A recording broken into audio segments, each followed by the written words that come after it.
Essa história está no teu livro, aí que você está escrevendo sobre a varanda do Rio Vermelho? Na varanda do Rio Vermelho só tem gente boa, sabe? Noel Núteos, Ariano Suassuna, Vinícius de Moraes. Porque essa gente eu conheci na varanda do Rio Vermelho. A varanda do Rio Vermelho era a casa de meu pai, né? Meu pai morava numa chácara enorme no Rio Vermelho e ele recebia essa gente toda lá. Euríclides Formiga, Mário Cravo, Calazans Neto, todo mundo, né? Eu conheci lá os artistas plásticos, Di Cavalcante.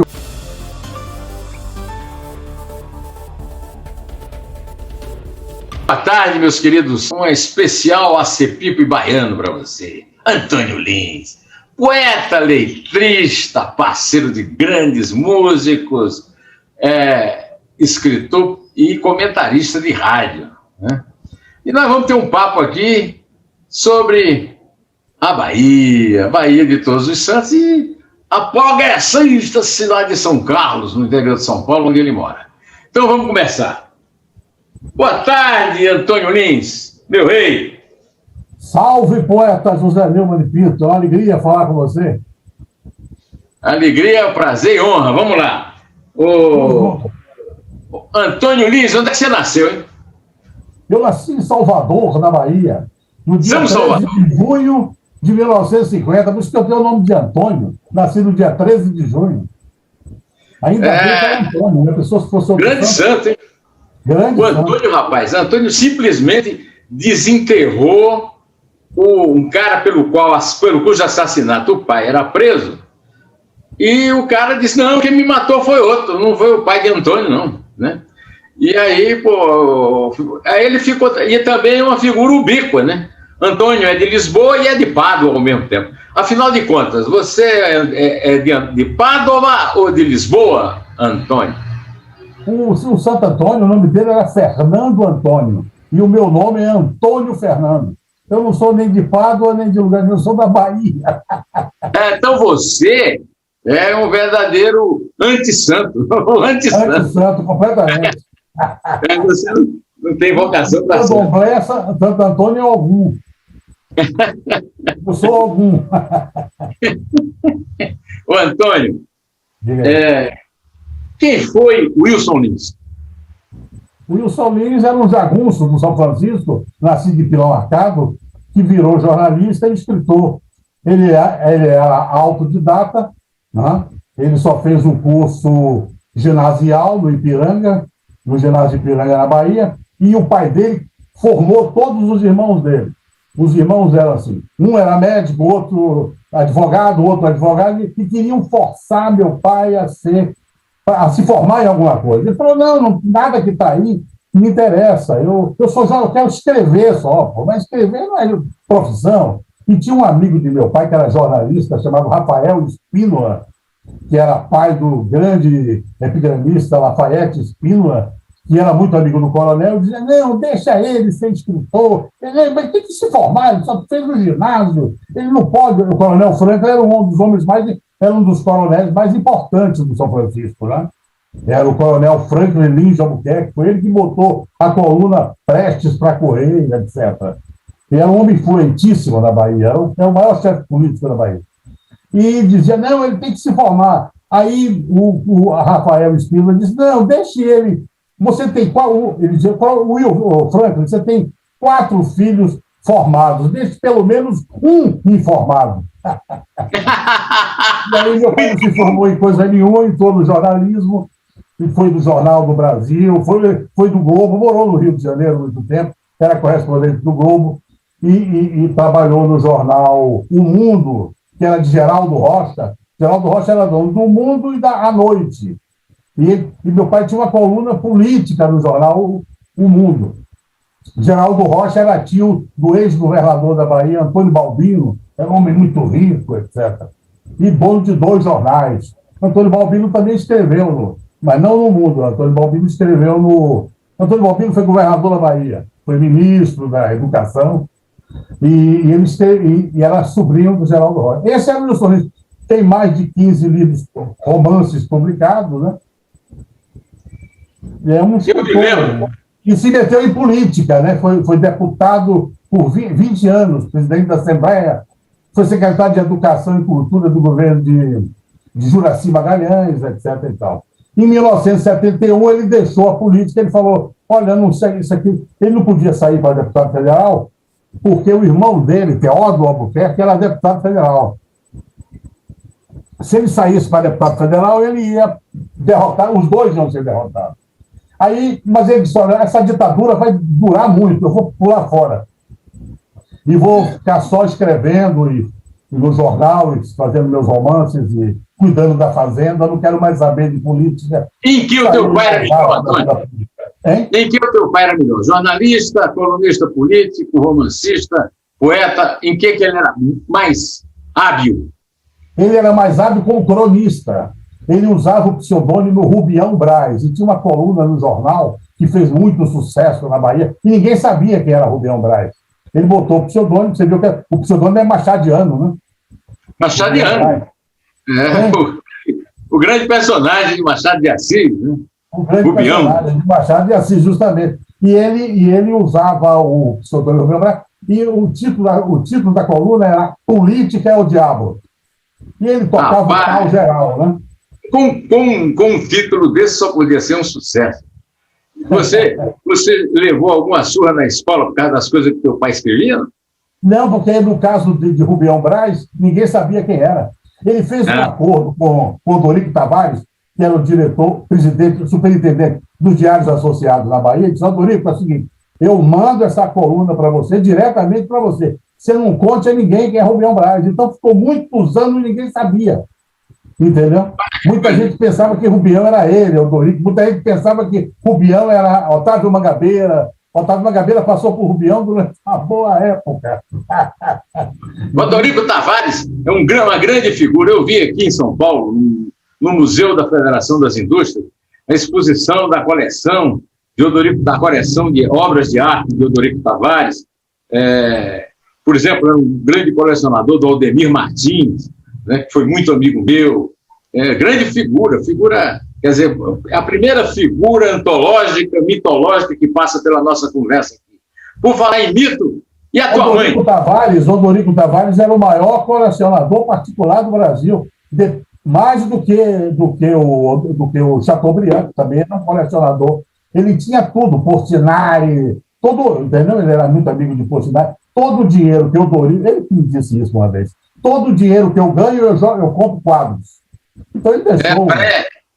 É o pré-Sérgio Cabral, só que o dinheiro dele era ganho honestamente. O dele era honestamente. E a tua mãe? Hein? Quem era a tua mãe? Minha mãe, além de ser dona de casa, ela era serventuária da justiça. Ela era escrivã da segunda vara de órfãos ausentes e interditos. E, antes de tudo, uma mulher do escritor. Mas como era o nome dela? O nome era de viva, tua mãe? Dona Anita. Dona Anita. Olha aqui. E como é que foi a gênese? Eu diria que Antônio Carlos Magalhães foi o maior líder da Bahia no século XX. Como é que foi a gênese desse grande líder político, Antônio Carlos Magalhães? Antônio Carlos Magalhães é o seguinte, o professor Magalhães Neto, que era uma figura maravilhosa, conheci muito, era muito meu amigo, foi muito meu amigo, eu era admirador dele, ele dizia que eu era um grande epigramista, mas ele que era um grande epigramista, ele botou os irmãos para estudar, todos estudaram na escola Jesus Maria José, na escola que eu estudei no primário, e Antônio Carlos Magalhães era o único que não deu para nada, que a gente forçou ele a se formar em medicina, ele se formou em medicina, nunca exerceu a medicina, graças a Deus, graças aos pacientes, né? Ele nunca se formou. E o Magalhães era muito amigo do meu pai, porque Magalhães era um intelectual, foi diretor da Faculdade de Medicina da Bahia durante muitos anos, diretor do Instituto Histórico e Geográfico, presidente da Academia de Letras da Bahia, um intelectual fantástico, grande epigramista, um homem inteligentíssimo.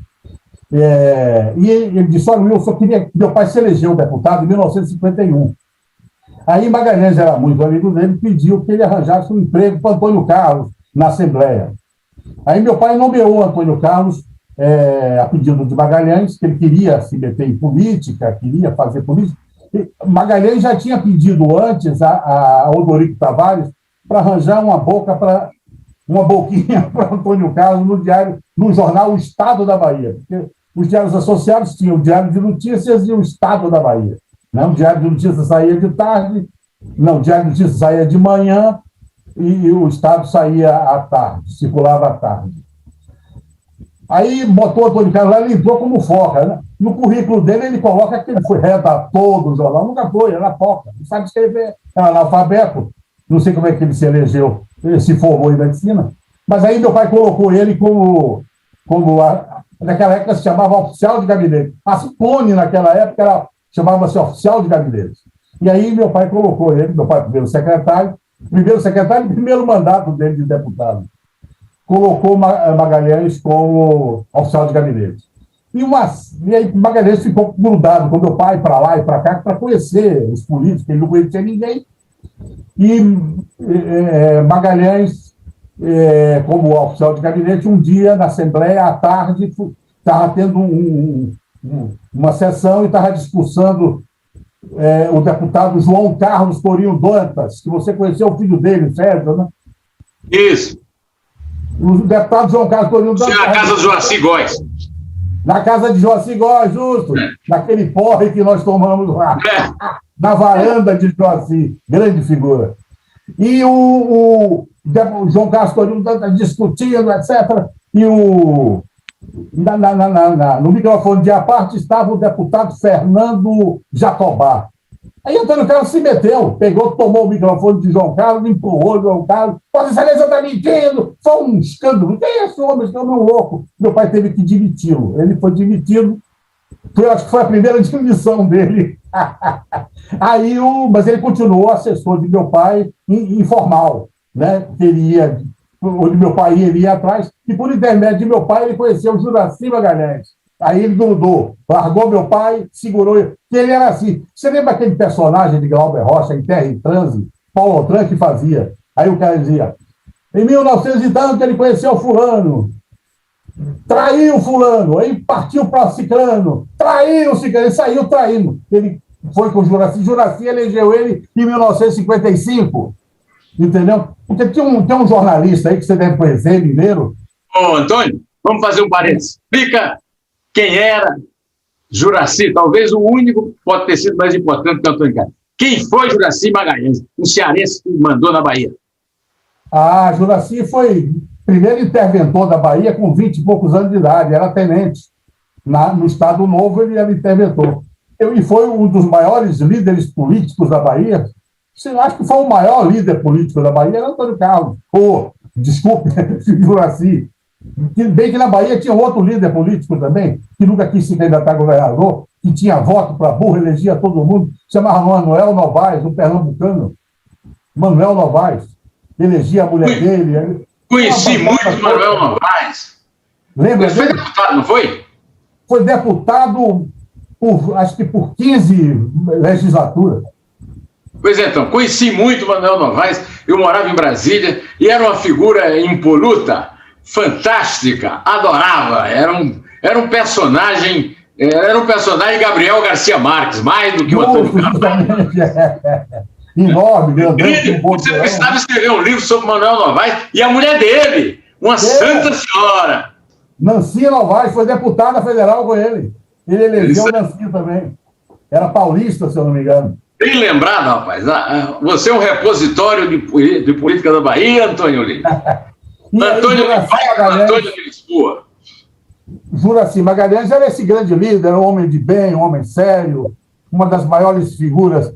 Mas ele caiu no papo de Antônio Carlos. E elegeu Antônio Carlos em 1955 deputado estadual. Aí Antônio Carlos se elege deputado estadual com os votos de Juraci, porque ele não tinha voto nenhum, ele não se elegeria nem porteiro, síndico de condomínio. Depois ele pulou para apoiar Antônio Balbino, que já tinha citado aqui, que era sobrinho de Geraldo Rocha, dono do jornal O Mundo e da Noite. E Antônio Balbino se elegeu governador e ele pulou para Antônio Balbino. E traiu Juraci. Depois ele traiu Antônio Balbino. Aí Antônio Balbino elegeu ele deputado federal. Todo mundo elegia ele, esse cara. Entendeu? Esse era o Antônio Carlos Magalhães. Aí depois ele foi puxar o saco de Juscelino em Brasília. entendeu? Depois traiu o Juscelino, depois puxou o saco de João Luiz Viana Filho, traiu o Luiz Viana Filho, entendeu? O Luiz Viana Filho elegeu ele, fez ele prefeito biônico de Salvador, ele traiu, aí ele foi puxar o saco dos militares, entendeu? Ele não saía da casa dos militares, puxava o saco, ele dava presente, ele adorava presentear as pessoas, com camarão, lagosta, o que desse, peru. Aí ele traiu os militares também, e foi para Tancredo, né? Aí Tancredo fez aquele... O Antônio, ele fez aquele famoso discurso na inauguração do aeroporto, esculhambando, rompendo com os militares, esculhambando o ministro da Aeronáutica, o Délio Jardim de Matos. E aí ele foi um dos líderes da chamada aliança, né, do PFL, que saiu o PFL da Arena para formar o partido que elegeria o Tancredo no colégio eleitoral, né? Então você acha que o Bolsonaro ainda tem que tomar muito clorohidrato de cloroquina para chegar a ter um nível de traidor igual, semelhante, você quer aproximar de Antônio Carlos, né? Ah, muito, muito. Não vai conseguir, não. Garanto que não vai. Você falou de Délio Jardim de Matos, ele fez um discurso violento contra o Délio na inauguração do aeroporto, só que quem construiu o aeroporto, que reformou o aeroporto, foi a construtora que era dele, na realidade, né? Mas que botou o gênero, que era a OAS, Obras Arranjadas pelo Sogro. Pelo Sogro, OAS. Obrigado, amigo Sogro. César Mata Pires. Magalhães, um grande malandro. César Mata Pires. César Mata Pires, justamente. César Mata Pires. Que casou com a filha dele. Sim, mas aí o Antônio Carlos, essa é a origem que você não conhecia, você, meu caro inscrito aqui no canal, José Neumann Pinto, a origem verdadeira de Antônio Carlos. Agora, eu quero perguntar ao Antônio, qual é... Antônio, eu vou entregar você, viu? Qualquer dia desse vai bater um procurador na sua porta aí, porque foi você quem me contou pela primeira vez que o Augusto Aras era um farsante, era um petista, negocista, dublê de advogado e procurador e petista desde a paternidade. Quem foi? Roque Aras, o pai de Augusto Aras. Isso, justamente. Que foi secretário particular de Francisco Pinto. E quem foi Chico Pinto? Prefeito de Feira de Santana. Nesse tempo você estava na Bahia e eu estava em Brasília. Em Brasília, as pessoas se dividiram. Diziam que o Chico Pinto era dedo duro, outros diziam que o Chico Pinto era um grande herói da esquerda que conversava com os militares. E o que é que você tem a dizer sobre o Chico Pinto? Delator ou herói da liberdade progressista de esquerda? Neumann, é o seguinte, em 1968, eu era mocinho, eu tinha 18 anos de idade, trabalhava no Diário de Notícias, na Rádio Sociedade e na TV Itapuã, e era boêmio, né? E namorador, sempre fui um cara bem namorador. E tinha um outro amigo meu na época, que a gente vivia junto, fazendo música e tomando cachaça, que era Jocafe. Daquela dupla Antônio Carlos e Jocafe. Antônio Carlos e Jocafe. Justo, meu amigo Jocafe. E a gente namorava as moçoiras, fazendo música e poesia, etc. E eu arranjei uma namorada e ele ficou com a namorada da amiga. Depois eu descobri que essa namorada que eu arrumei era meio gelada, sabe? Porque ela era do Rio, carioca, bonitinha, moreninha. E essa moça era filha de um coronel, não vou dizer o nome do cara agora, ele já até morreu. E esse coronel era linha dura, o cara tinha uma cara de fascista violento, a cara de oficial nazista. E ele era chefe da segunda seção da 6ª Região Militar. A segunda seção era inteligência. A gente tinha uma seção, melhor, informação. Segunda seção era espionagem. Espionagem, justamente. Ele era o chefe da espionagem na Bahia. Era o 007 da Bahia. Era o 007 da ditadura. Da ditadura na Bahia.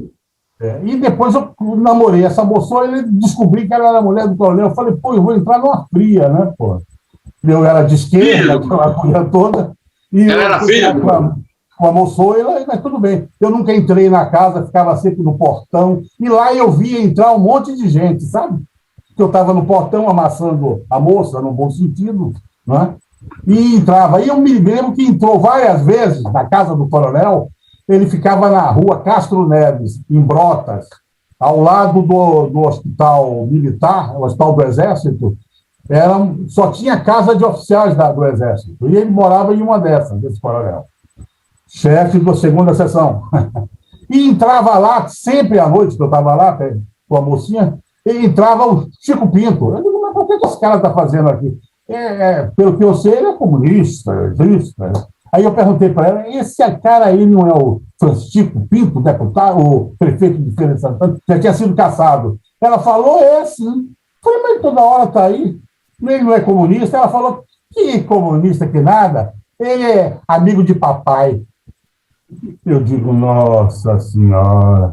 Aí eu me lembrei de um caso, tinha um amigo meu chamado Batistinha, ele era líder político, ele líder estudantil, isso também em 68 e por aí, 69.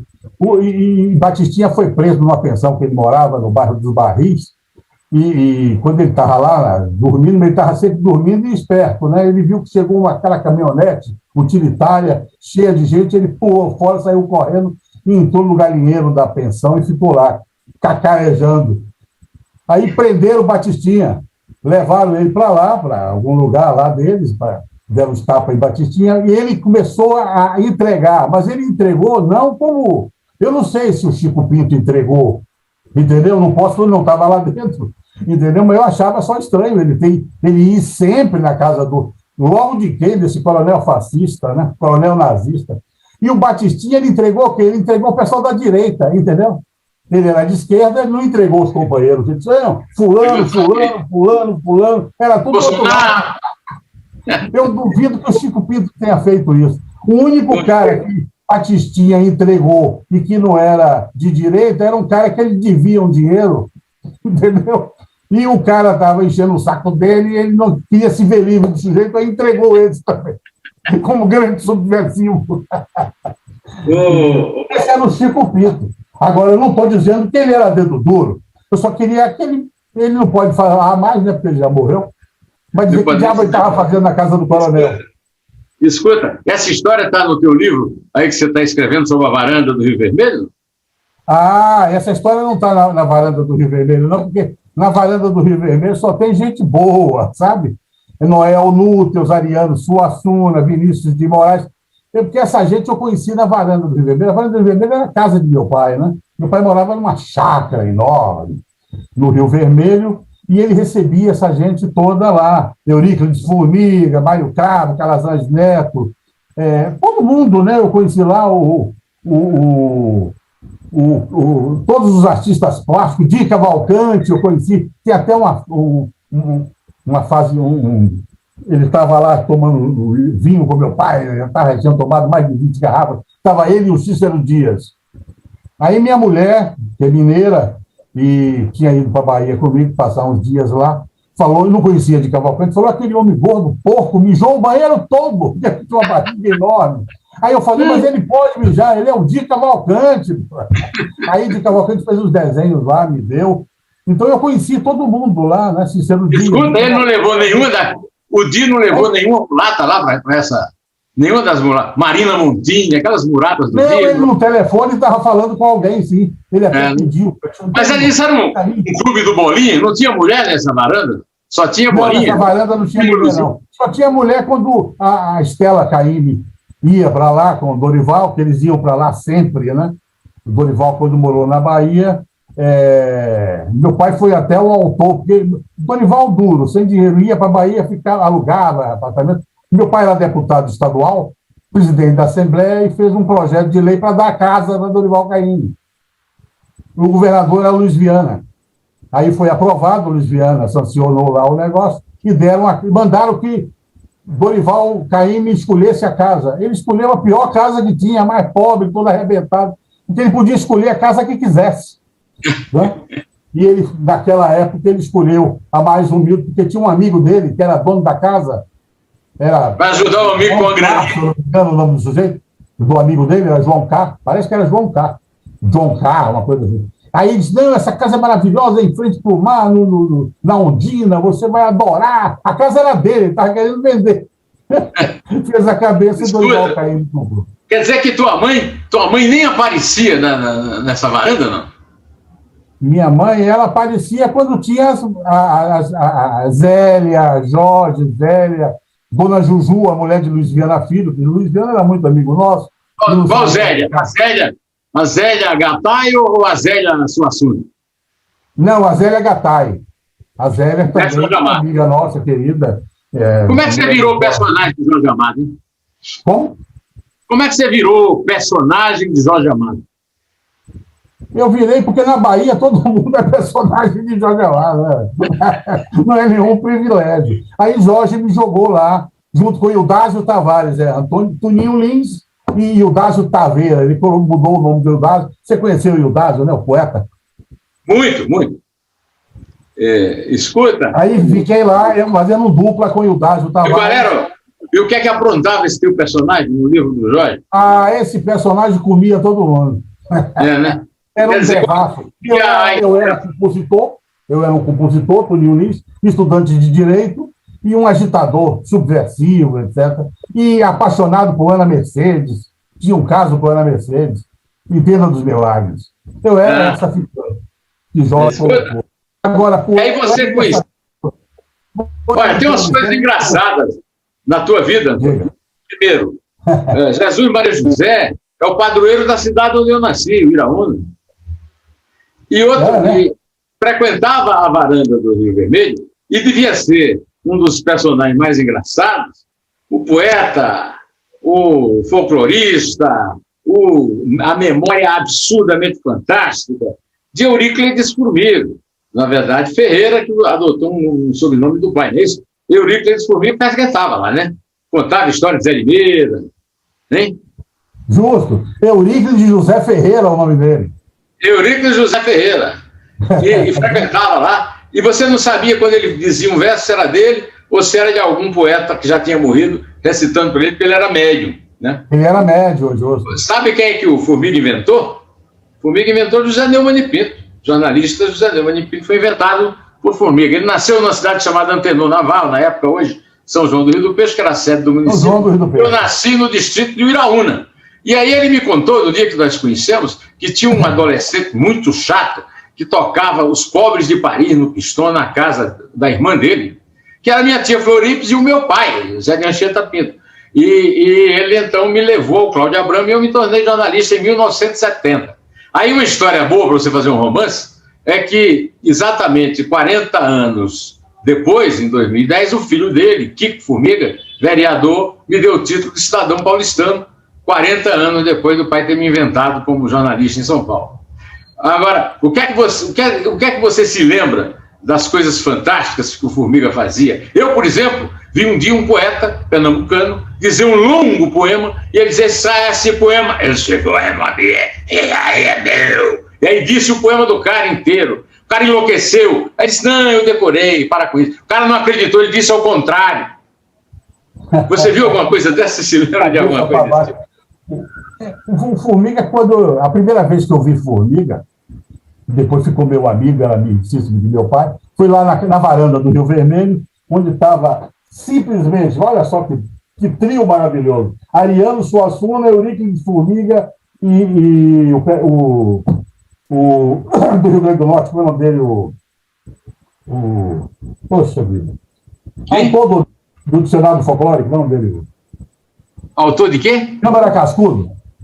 Luiz da Câmara Cascudo. Vaqueiros e Cantadores.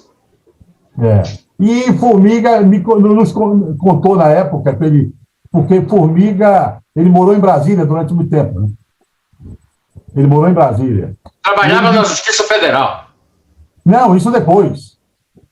Quando ele começou a trabalhar na Justiça Federal, porque ele estava em Goiás, fazendo uma farra em Goiás, e porque ele vivia de fazer palestras e cantorias, que ele era um grande repentista também, né? Ele contando os causos dos repentistas, Zé Limeira, Cega Deraldo e tal. Ele estava em Goiás e Por acaso, o presidente era Juscelino Kubitschek e estava lá em Goiás o Juscelino. E Juscelino começou a fazer um discurso lá, que era a inauguração de alguma coisa. Eu não sei o que ele estava fazendo lá. E quando Juscelino acabou terminou o discurso, Formiga falou, momento, ele tinha aquela voz assim, né? Momento. Eu conheço esse discurso. Aí disse o discurso todo e disse o discurso de trás para frente. E o Juscelino ficou, pô, quem é esse homem? Um lobo. Quem estava era o secretário particular de Juscelino, que por acaso é tio da minha mulher, Geraldo Carneiro. Geraldo Carneiro. Que hoje é imortal na academia. Tio da sua mulher. É tio da minha mulher. Pai do Geraldinho, que agora é imortal da academia, né? Aí o Geraldo Carneiro, que era outro boêmio. Grande Geraldinho, escreveu, traduziu o Rei Lear para o meu amigo Juca, nosso amigo comum, Juca de Oliveira, interpretado no Nova Maravilha. Tradutor de Shakespeare, grande talento, Geraldinho Carneiro. Aí o Geraldo Carneiro disse para Juscelino, não, esse é amigo meu, é da boemia.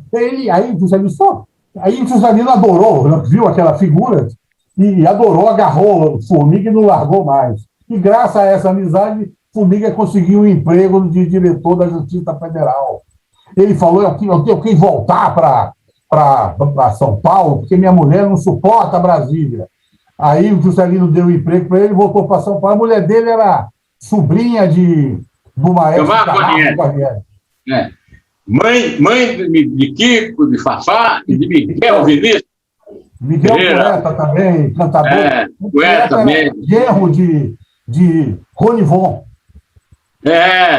Genro de Ronivon. O Ronivon me disse, sou muito amigo do Miguel, e ele disse que considera que a Sandra não me ouça, a mulher atual do Charada tua, a mulher atual do Miguel, mas que ele é o eterno genro. Escuta, como é que funciona? Você falou do Dorival Caymmi e me escapou. Como é que funciona aquela velocidade do Dorival Caymmi? O lentíssimo do Dorival Caymmi, é isso? Eu acho que é mais folclore, né? Né? Folclore, começaram a falar que ele era preguiçoso, que ele ficava na rede, e ele foi deixando, ele gostou do negócio. É igual aquela coisa do Ademar, que todo mundo espalhava, rouba mais paz, e ele gostou. Nunca disse a frase. Então, como não roubar ninguém, era só de roubar a paciência dos outros, da rede, contando caos. O João Dorival era uma figura, porque ele contava os causos dele lá na praia lá da Ondina, na Pedra da Sereia. Ele contava a mesma história com várias versões. Escuta. Escuta. E o Glauber Rocha não é dessa geração, né? Ele não frequentava a varanda, o Glauber. Era muito amigo de meu pai, Glauber Rocha. Mas frequentava a varanda? Eu vou contar uma história do Glauber Rocha. Conta. Meu pai foi, aliás, ele levava minha mãe sempre ali no Farol da Barra, tinha um supermercado, Paz Mendonça. Posso falar Paz Mendonça porque já acabou. E meu pai ficava no carro, minha mãe ia fazer compras. Um dia meu pai saiu, do lado tinha a sorveteria da Barra. Meu pai sentou, aí Glauber chegou, ficou lá, aquele jeito maluco dele. E entrou, ficou lá conversando. E meu pai é muito de entregar, falar. E meu pai tinha acabado de escrever. Ele estava fazendo um filme chamado O Dragão. O Dragão da Maldade contra o Santo Guerreiro. Justamente. Ele estava terminando esse filme. E meu pai contou um romance que meu pai tinha acabado de fazer e que já estava sendo datilografado para mandar para São Paulo, para José Barros Martins, que era o editor de meu pai, da editora Martins. E meu pai contou tudo. Olha, era assim, foi assim. Meu pai não estava fazendo nada, tomando sorvete. O Glauber pegou e surrupiou grande parte do romance. Ele teve que refazer tudo. Entendeu? Porque não se pode contar essas coisas. Mesmo para um gênio como Glauber. É isso aí. Escuta, o Noênio Espíndola, que era colega do Glauber, frequentava também ou não? Noênio, poeta. Noênio Espíndola, que foi correspondente do Jornal do Brasil em Moscou, era colega do Glauber de faculdade e tal. Ah, é? Da Bahia? Mas não sei se ele ia, estou te perguntando, acho que não, né? Não, porque eu não conhecia esse nome. E mais uma turma lá, Betânia, Caetano, Gil, Gal Costa, essa turma é mais nova. É mais nova, isso aí eu não ia. Não frequentava também. Mas você não os conhece? Hein? Você não conhecia, não fazia parte. Veloso, Maria Betânia? Quando saiu da Bahia, eu era menino, né? Ele saiu em 66. Escuta aqui. Então vamos falar de gente que você conhecia, e que eu conheci também. Augusto Mário Ferreira, Jorge Medoar, hein? Que coisa, hein, cara?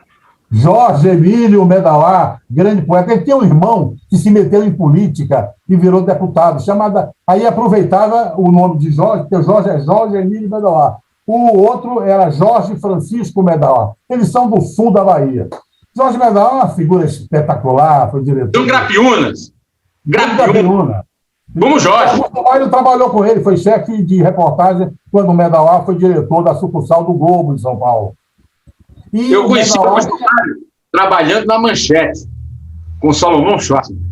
Acho que foi depois disso. Eu conheci o Augusto, ele era vendedor de publicidade, se transformou num grande repórter, e aquelas aventuras românticas de um certo Antônio Lins na Bahia, ele repetia aqui em São Paulo, mas hoje não está mais entre nós.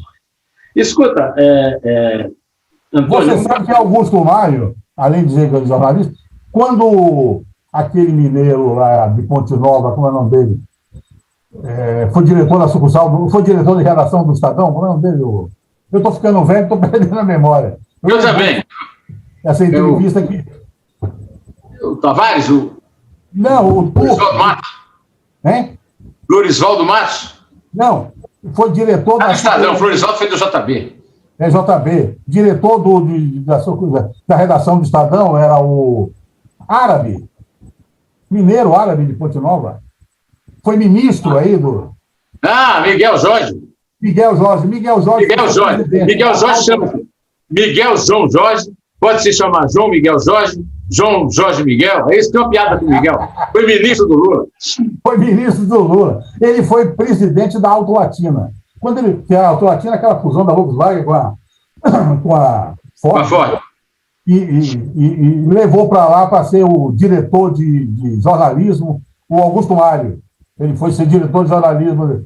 E depois, um dia, ele se encheu, pediu demissão e foi ser assessor de imprensa de um restaurante que tem aqui na rua Traipu. Era famoso esse restaurante. A Toca. A Toca. Tocou. A diretoria de comunicação da Auto Latina pelo restaurante A Toca. Genial.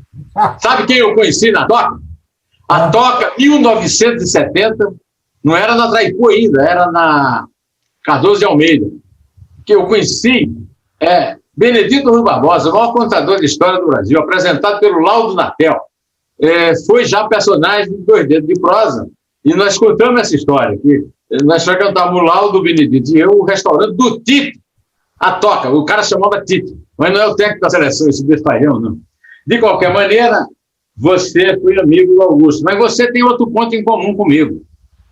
As ondas hertzianas. Eu acabei de escrever agora um prefácio, um blogueiro lá de Recife, chamado Magno Martins, em que eu digo que a palavra impressa convence, a palavra sonora seduz.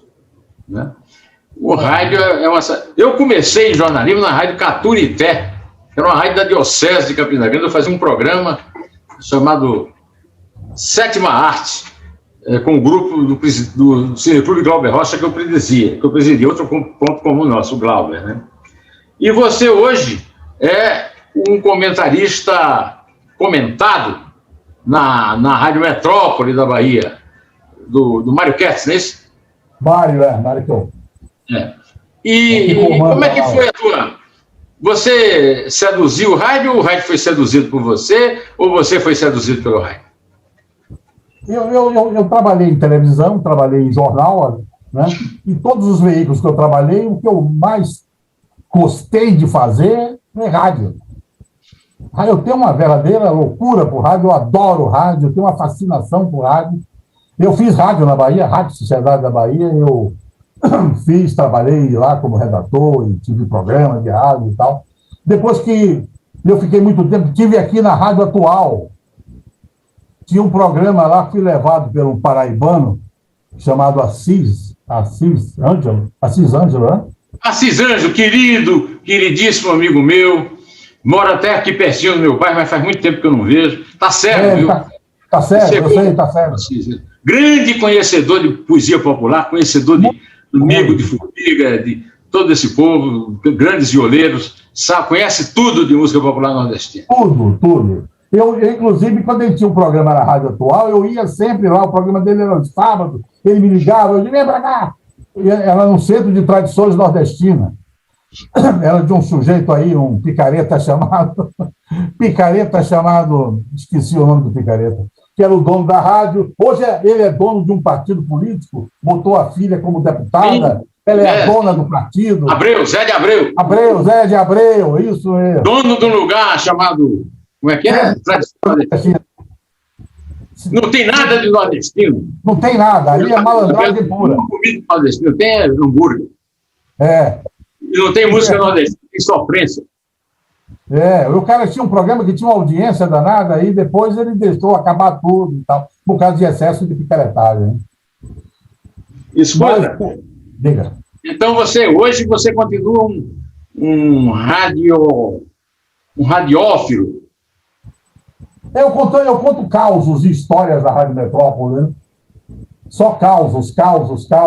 E muito epigrama, quer dizer, por exemplo, eu fiz uma série de epigramas que eu estou com vontade de publicar. Você é um grande epigramista.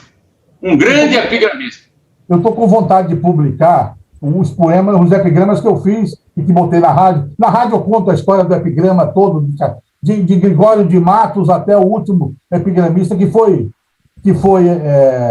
nosso amigo poeta Eudásio Tavares. Ele foi um grande epigramista, um excelente epigramista. E eu conto essas histórias e estou querendo botar num livro. Por exemplo, Jacques Wagner. Jacques Wagner, você sabe que ele era um cara funcionário do centro, e do operário, né, do centro do Polo Petroquímico de Camaçari, muito esperto, entrou no sindicalismo, acabou virando deputado, governador da Bahia. Hoje é um dos homens mais ricos da Bahia. Tem fazendas, né, muitas fazendas naquela região de Andaraí, lá nas Lavras Diamantinas, etc. E ele comprou um apartamento maravilhoso no Largo da Vitória, no Corredor da Vitória. No Corredor da Vitória você conhece, nós chegamos na casa do nosso amigo. Onde nós nos encontramos. Justo, na casa do Joaci Góes. De Joaci, só que Joaci ganhou dinheiro honestamente, né? E eu fiz um epigrama para ele, que diz mais ou menos assim: muito esperto tal fulano que vai entrar para a história. Fez no governo baiano seu Corredor da Vitória. Escuta, Antônio, por falar em Jacques Wagner, já que nós começamos a entrevista com o Antônio Carlos, vamos terminar com o Jacques Wagner. Como é que o Jacques Wagner conseguiu herdar aquele enorme esquema carlista na Bahia? Você sabe, não? Quem me disse isso foi a Aninha Franco, com quem nós nos encontramos aquela noite na casa de Joaci Góes. A nossa produtora cultural da República, lá do Recôncavo, lá do Recôncavo, não, como é que chama? Do Terreiro de Jesus, ali. Aninha Franco. Pelourinho. A República do Pelourinho. Pelourinho, a República do Pelô. A República do Pelô. Quem manda ali é a Aninha Franco.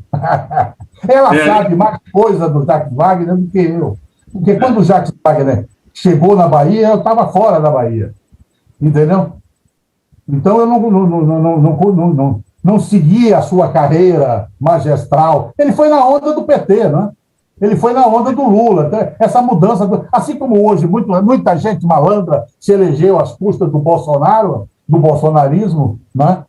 Naquela época, o Wagner, por exemplo, se elegeu, foi na onda do PT, da mudança. As pessoas estavam de saco cheio da política tradicional e pensou que o Lula ia mudar. O Lula e o Bolsonaro são iguais, né? A única diferença de um para o outro é que um não tem um dedo, só isso. Só falta um dedo num.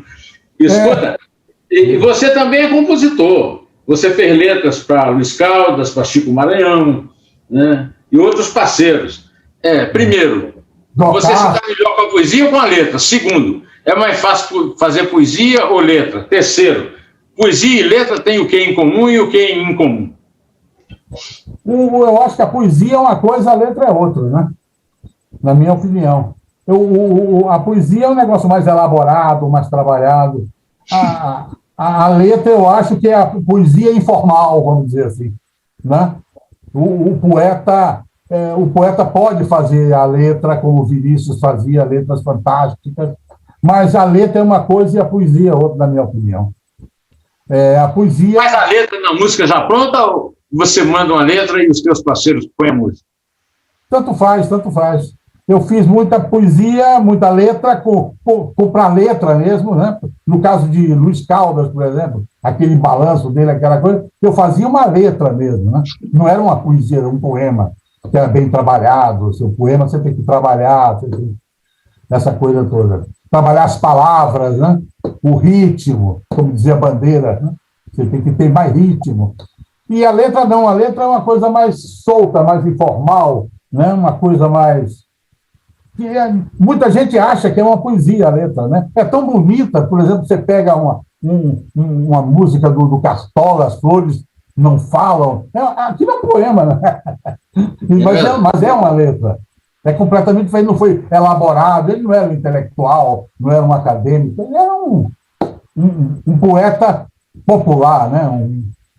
E eu acho que qual é a sua opinião? Você que é letrista também. E grande poeta. Eu acho que letra, poesia são duas artes diferentes. Eu sou um letrista muito bissexto, sou um poeta bissexto e um letrista muito mais bissexto. Eu já fiz letra para música, já fiz música para letra, desculpa. Já fiz letra para ser musicada e já fiz letra em cima de música. Mas sou muito mais bissexto em letra do que em poesia.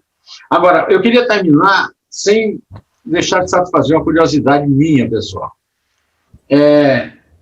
Você saiu correndo da polícia, do pai de alguma moça enganada? Por que você foi bater em São Carlos, no interior de São Paulo, e largou aquela... Por que você não comprou um apartamento no corredor da Vitória? São Carlos foi o seguinte, meu filho veio estudar aqui, né? Ele se formou aqui na USP, fez mestrado, doutorado, pós-doutorado, e eu vinha sempre visitá-lo.